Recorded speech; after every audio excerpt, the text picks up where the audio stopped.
አብዛኞቻችን በዚህ ምድር ስንኖር የብቸኝነት ሁኔታ ያጠቃናል።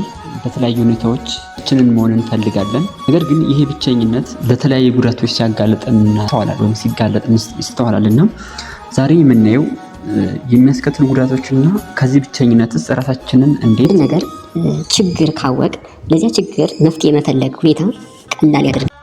ንግስት ኤልሳቤጥ ተከታትሎ በነበረበት ወቅት ወደ በረሃ ሸሽቶ ነበር በስደት ራሱን ከሰው ተለይቶ በብቸኝነት በነበረበት ጊዜ ምን ብሎ ነበር? አባቶች አልበልጥምና ነፍሴን ውሰዳት። ስለዚህ አስቡ ማለት እንኳን ነብዩ ሰዎች ራሱን በአሁን ጊዜ ራሳቸውን ለማጥፋት ወይም ለተለያየ ጉዳት ራሳቸውን የሚያደርጉት በተስፋ መቁረጥ ስሜት ነው ማለት ነው። ለጥቃት ተጋላጭ መሆን ነው። በመንፈሳዊ ወይም በስጋዊ ህይወት አንድ ሰው ብቻውን ሲሆን ለፈተና ለጥቃት መጋለጡ እድል ሰፊ ነው። ይህ ሲባል ምን መሰለህ? እንኳን ሰው ሲኖር አጠገብ ሲኖር ተከብረህ የመኖር ሁኔታ፣ ስራዎችን አክሰስ የማግኘት ሁኔታ ትልቅ ነገር ነው። ግን ብቻህን ከሆንክ በመንፈሳዊ በስጋዊ ህይወት በጣም ስለምትፈቀድ ተጋላጭ ትሆናለህ ወይም ትሆኛለሽ ብዬ አስባለሁ። አሁን ለዚህ አብዛኛውን ሰባኪያን በቤተክርስቲያንም በተለያዩ ወንጌሎችም አሁን ይሰበካል። ቀድም እናታችን ይሆን ለምሳሌ ብቻዋን ባትሆን ኑሮ ሰይጣን አይፈትናትም። አንድ ሰው ብቻውን ሲሆን የተለያዩ ስራዎችን ለመስራት የተነሳሽነት ነገሩ በጣም ደካማ ነው። ስለዚህ አብሮ የሚረዳን ሰው ከሌለ የስራ ሸክማችን ስለሚከብድ በመንፈሳዊም በስጋዊም የቤተሰቦቻችን ላይ የጫና ስለሚከብደን በጣም ኃይል እናጣለን። ነገር ግን ጓደኞቻችን አብረውን በዙሪያችን ካሉ ግን ኃይል ብርታት ስለሚሆኑ ስራችንን በአግባቡ እንድንሰራ ያደርገናል ማለት ነው። አሁን ለዚህ አንድ ምሳሌ ሙሴ እስራኤላውያን የሚዳኝበት ጊዜ የሚደክመው ነበርና አማቱ የቶ ምንድን ነበር ያለው? ልታደርገው አትችልም፣ አንተም ህዝቡን ትዝላላችሁ ብሏቸው ነበር። ማለት ትደክማላችሁ ማለት ብቻውን አንድ ሰው ብቻውን የሆነ ነገር ለማድረግ ስለማይችል ሰው አሰልች ነው የሚሆን፣ ለሌሎችም ሰዎች አሰልች ነው የሚሆን። ስለዚህ አብሮ ተጋግዞ ካልተሰራ ማለት ነው። የመጨረሻው ግን የፍቅርና የደስታ ማጣት ነው። ሰው የተፈጠረው በማረግነት ውስጥ እንዲኖር ነው። ፍቅር የመስጠትና የመቀበል ፍላጎቱ ከተገታ ህይወት ጣዕም አይኖረውም። የሰው ልጅ ምድር ላይ ጣዕም የሚኖረው ፍቅር ሲሰጥና ፍቅር ሲቀበል ነው። ስለዚህ ይህ ፍቅርን ካልተሰጠ ወይም ብቸኛው ነው ካልተቀበለ ደስታ ስሜት ስለሚያጣው ሴንስ አልባ ይሆናል ማለት ነውና ከዚህ በጣም ደስ የሚለው ከአንድ ሁለት መሆን ይሻላል። ቢወድቁ አንዱ ባልንጀራውን ያነሳዋል፣ ብቻውን በሚወድቅ ጊዜ ግን የሚያነሳው ሌላ የለውም ነው። እነዚህን መፍትሄዎች ልንገራችሁ።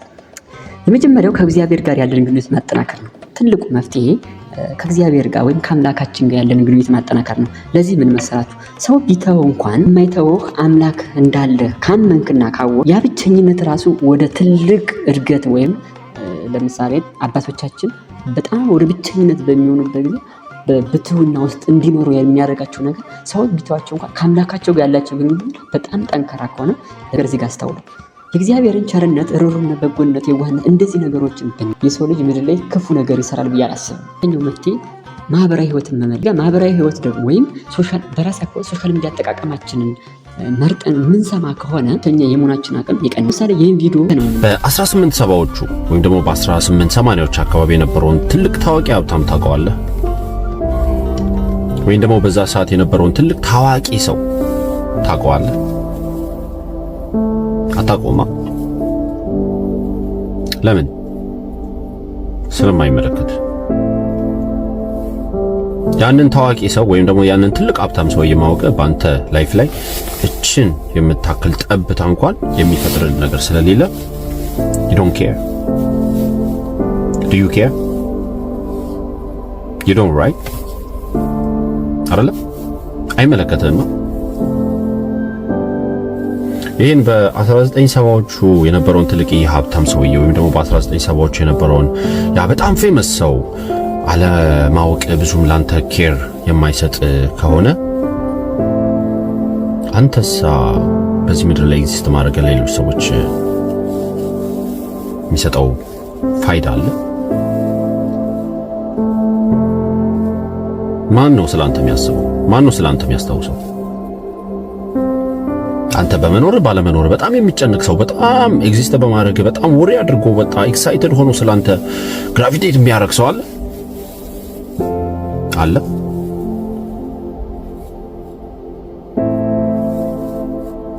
ፕሮዬ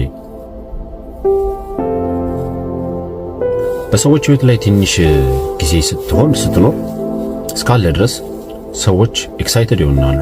ሰዎች ባንተ በመኖር ባንተ መገኘት ለትንሽ ጊዜ ደስተኛ ሊሆኑ ይችላሉ።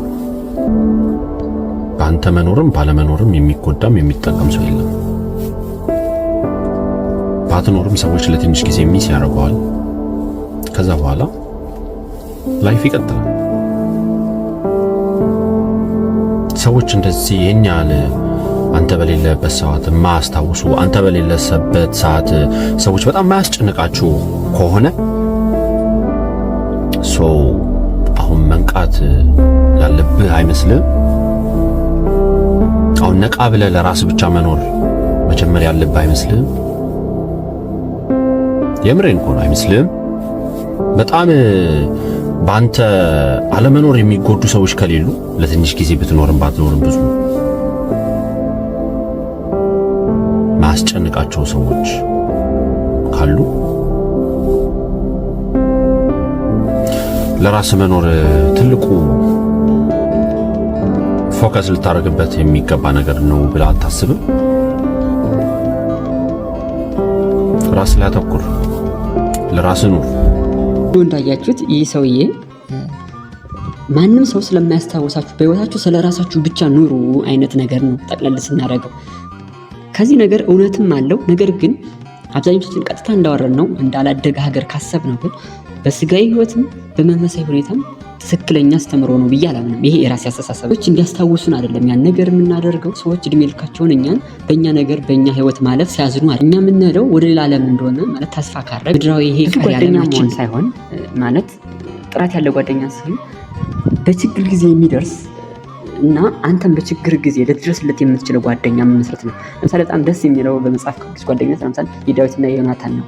ጓደኝነት በጣም ደስ ይላል። ወዳጅነት ወይም ጓደኝነት ምናምን ዮናታን ዳዊት በሸበት በታወከበት ወቅት በእግዚአብሔር እንዲበረታ ረድቶታል፣ አጽናንቶታል ማለት ነው። እና አሪፍ የምንለው ጓደኛ ካላችሁ በምትከፉበት የተለያዩ ችግሮች በሚደርሱባችሁ ጊዜ ያጽናናችኋል፣ ያበረታቷችኋል። ስለዚህ ጥሩ የሆኑ ጓደኞቻችንን መምረጥ በጣም ወሳኝ ነው።